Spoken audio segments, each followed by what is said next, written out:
अर्घम नमः। जोर से बोलो। ओ अच्छा, ओम नमः, ओम नमः, ओम नमः। ओंकार बिंद संयुक्तम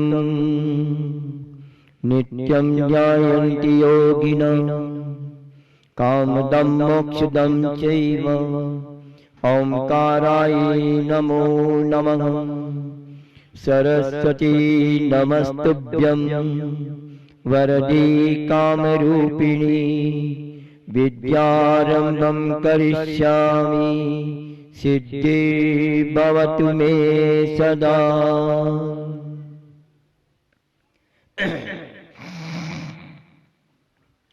यदि ये चैतन्ये मुकुर इव भावाश्चिदचित समं भान्ति ध्रुवे व्यवजनिलसन्तोऽन्तरहिता।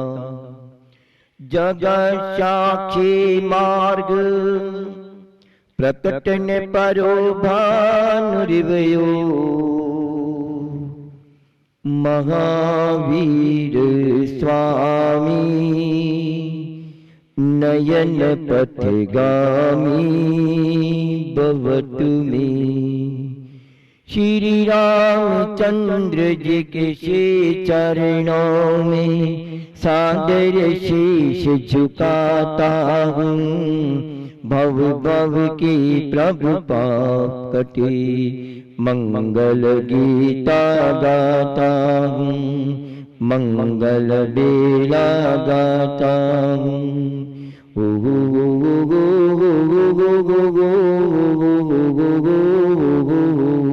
जय जय आचार्य श्री शांति सागर। जय जय चारित्र चक्री। जय जय मुनि धर्म साम्राज्य नायक। जय जय तुभ्यं नमस्तु। जय जय आचार्य श्री धर्म सागर। जय जय वैराग्य मूर्ति। जय जय श्रीमद् दिगंबर चक्रेश। जय जय तुभ्यं नमस्तु। जय जय श्री दया सागर गुरुवर। जय जय परम तपस्वी। जय जय करुणानिधि मुनिवर।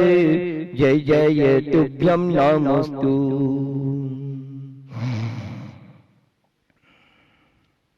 बोलिए विश्व वंदनीय अंतिम तीर्थंकर वर्तमान शासनायक महावीर स्वामी के, महावीर स्वामी के, मर्यादा पुरुषोत्तम रामचंद्र भगवान के, भावी तीर्थंकर नारायण श्री कृष्ण भगवान के, आचार्य शांति सागर जी महाराज के, आचार्य धर्म सागर महाराज के, मम दीक्षा गुरु दया सागर जी महाराज के, बोले अहिंसा में जैन धर्म के, बोले अहिंसा में विश्व धर्म के, अनेकांत धर्म के।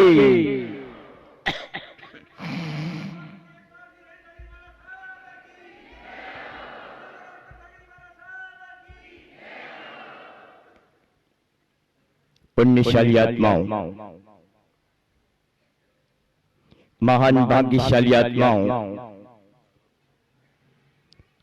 संसार में अगर कोई तरण तारण है, सोचता है कि मेरी पत्नी मुझे तार देगी, पति सोचता है कि मेरी पत्नी मुझे तार देगी, और पत्नी सोचती है कि मेरा पति मुझे तार देगा, बच्चे चाहते हैं कि मेरे पिता मुझे तार देंगे, लेकिन संसार में कोई भी आपका तरण तारण नहीं हो सकता है अगर आपको धर्म के प्रति श्रद्धा है। इसलिए आप सभी लोग यहाँ पर आए हुए हो। संसार में अगर कोई तरण तारण है तो धर्म के सिवाय इस दुनिया में और कोई तरण तारण न हुआ है, न होगा और न होने वाला है। मर्यादा पुरुषोत्तम राम भी इस भूमि पे आए, वो भी धर्म के माध्यम से संसार से तिर गए, भगवान महावीर भी तिर गए। धर्म की महिमा अचिंत्य है। यहाँ तक कि पशु पक्षी भी धर्म के माध्यम से संसार से तीर जाते हैं। कैसे? एक तालाब था, तालाब में चारों तरफ कीचड़ है, बीच में एक अंजुली भर पानी है। एक राजमहल से एक हाथी छूटता है, तालाब में पानी पीने के लिए पहुंच गया, और जैसे ही तालाब में प्रवेश करता है तो सबसे पहले कीचड़ आता। पानी तो बहुत दूर था, पानी बहुत दूर था, वो कीचड़ में फंस गया, पानी कुछ भी नहीं मिला और उसके पांव चारों कीचड़ में बस गए।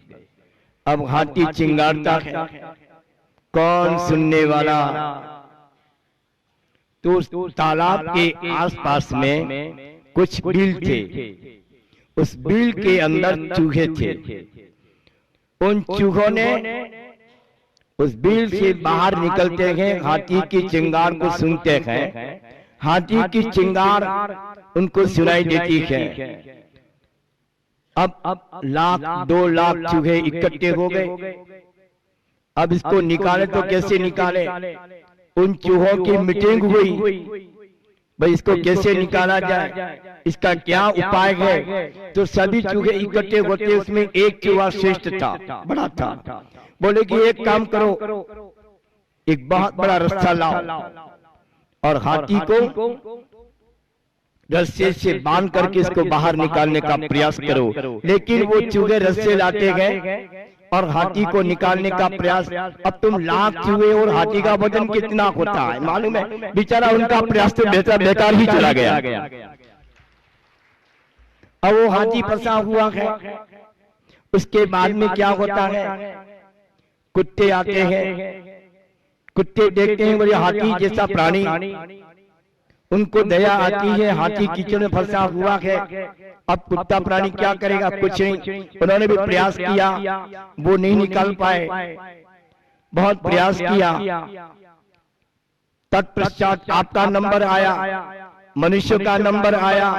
अब मनुष्य ने सोचा कि साथी को निकालने का प्रयास करो, तो मनुष्य जो है उस हाथी को निकालने का प्रयास करते हैं, लेकिन मनुष्य का भी प्रयास बेकार चला गया। उसको निकालने के लिए हाथी कीचड़ में फंसा हुआ है, उस हाथी को निकालने के लिए हाथी की ही आवश्यकता होती है। किसकी आवश्यकता होती है? हाथी की ही आवश्यकता होती है। उस हाथी को निकालने के लिए हाथी की आवश्यकता है। एक बहुत बड़ा हाथी आया और जो कीचड़ में फंसा हुआ था उसको सूंड से सूंड मिला करके उस कीचड़ से उस हाथी को बाहर निकाल दिया। ठीक उसी तरह से संसार रूपी कीचड़ के अंदर तुम्हारा आत्मा फंसा हुआ है। अगर इसको कोई निकाल सकता है तो धर्म ही निकाल सकता है। धर्म से धर्म ही तरण तारण है, वो ही आपको तारने वाला है। दुनिया में और कोई तरण तारण नहीं हो सकता है। उस धर्म की शरण में आओ। धर्म आपकी शरण में नहीं आएगा, धर्म आपकी शरण में नहीं आएगा, बल्कि धर्म आपको धर्म की शरण में जाना पड़ेगा, तभी तुम्हारा जीवन सुख और शांति में बन सकेगा।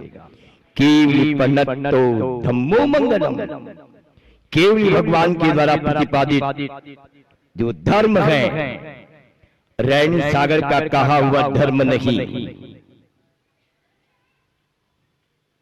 मेरा ज्ञान तो क्षोभम है और भगवान का ज्ञान तो 3 लोक के पदार्थों को जानने वाला केवल ज्ञानी है। मैं तो कहीं चुक भी सकता हूँ, छद्मस्त हूँ, लेकिन भगवान कभी चुकते उनके ज्ञान में। वो केवली प्रणतो धम्मो मंगलम, केवली भगवान के द्वारा प्रतिपादित जो धर्म है वही मेरे द्वारा शरण है, दुनिया में और कोई मेरा शरण नहीं हो सकता, न हुआ है, न होगा और न होने वाला है। भोपालगढ़ की जनता का इतना बड़ा पुण्य है, आपको धर्म के प्रति इतनी श्रद्धा, भले तुम कुछ नहीं जानते हो लेकिन धर्म के प्रति इतनी श्रद्धा है, इतनी आस्था है कि आपने 1 महीना और 15 दिन तक आपने धर्म का सेवन किया है। धर्म के प्रति हमारी आस्था होती है। कुछ भी हो जाए, कितना भी मेरे जीवन में संकट आए, मुझे धर्म को नहीं छोड़ना। भले मेरे प्राण चले जाए लेकिन धर्म मेरा नहीं छूटना चाहिए। धर्म तो आपको यहाँ भी सुख प्रदान करेगा और ऊपर भी सुख प्रदान करेगा। धर्म की महिमा को समझने का प्रयास करो, तुम्हारा जीवन का कल्याण होगा। अवश्यंभाविक है, लेकिन धर्म को समझने के पहले 4 बिंदु पर विचार करना। 4 बिंदु है। 4 क्या है मैं आपको बताता हूं। जिसने 4 बिंदु पर जिसने चिंतन किया है, मेरा वादा है कि उसने जैन धर्म को समझ लिया है। उसने 4 बिंदु पर चिंतन नहीं किया तो सब उसका जीवन बेकार है। क्या है? सतीषु मैत्रीं गुणेषु प्रमोदम् क्लिष्टेषु जीवे सुकृपापरतम् माध्यस्ति भावम् विपरीतव्रतो सदा ममात्मा विदुधातुरेव सत्येषु मैत्रीं गुणेषु प्रमोदम् क्लिष्टेषु जीवे सुकृपापरतम् मध्यस्थि भावं विपरीतव्रतो सदा ममात्मा विदुधातुरेव। ही भगवन, ही परमात्मा, ही भगवन, हे ईश्वर, मैं प्रार्थना करता हूँ सदा ममात्मा विदधातुरेव। हे भगवन, मेरी आत्मा में हमेशा सत्येषु मैत्रीं प्राणी मात्र के प्रति मेरा मैत्री भाव हो। गुणेषु प्रमोदम् गुणी पुरुषों को देख करके मेरा मन प्रसन्न हो। क्लिष्टेषु जीवेषु कृपापरत्वम् जो दुखी प्राणी है उनके प्रति मेरी दया के भाव हो, करुणा के भाव हो। मध्यस्थ भावम विपरीतव्रतो जो धर्म से विपरीत आचरण कर रहे हैं मुझे समझाने का प्रयास करना चाहिए। समझता है तो ठीक है, नहीं समझता है तो उसके लिए मध्यस्थ भाव रखना। महानुभाव, ही पुण्यात्मन सत्येषु मैत्रीं गुणेषु सत्येषु मैत्रीं मैत्री भाव विशालता उदारता वात्सल्य का एक प्रतीक है। कहीं पर भी आचार्यों ने ये नहीं कहा कि हर जगह यही कहा है सत्येषु मैत्रीं प्राणी मात्र के प्रति मेरा मैत्री भाव हो। पुद्गलेषु मैत्रीं किसी भी आचार्य ने नहीं लिखा कि तुम पुद्गल से मैत्री करो। उन्होंने तो यही कहा कि प्राणी मात्र के प्रति एक इंद्रिय से लगा करके पंचेंद्रिय प्राणी के प्रति मेरा मैत्री भाव हो। किसी के साथ मेरी दुश्मनी नहीं हो, किसी के साथ मेरा वैरत्व भाव नहीं हो। मैत्री भाव जगत में मेरा सब जीवों से नित्य रहे।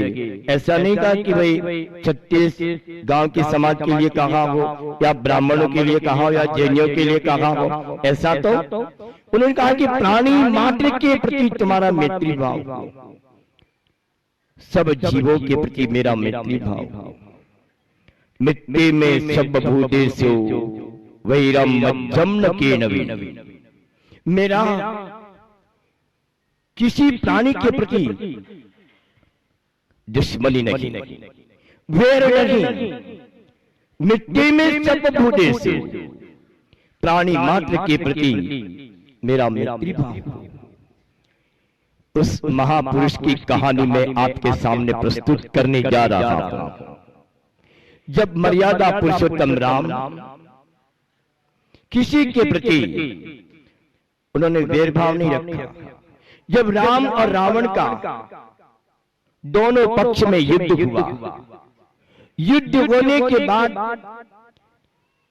रावण अपनी जीवन लीला से समाप्त हो गया। राम लक्ष्मण विभीषण आदि सब खड़े हुए हैं। राम के एक किसी पदाधिकारी सैनिक ने रावण के शव को अपने पांव से ठुकराना चाहा। उसी समय राम कहते हैं, हे सैनिक, हम इक्ष्वाकु वंशी हैं और हमारी कार्य की सिद्धि होने के बाद हम किसी के साथ भेदभाव और दुश्मनी नहीं रखते हैं।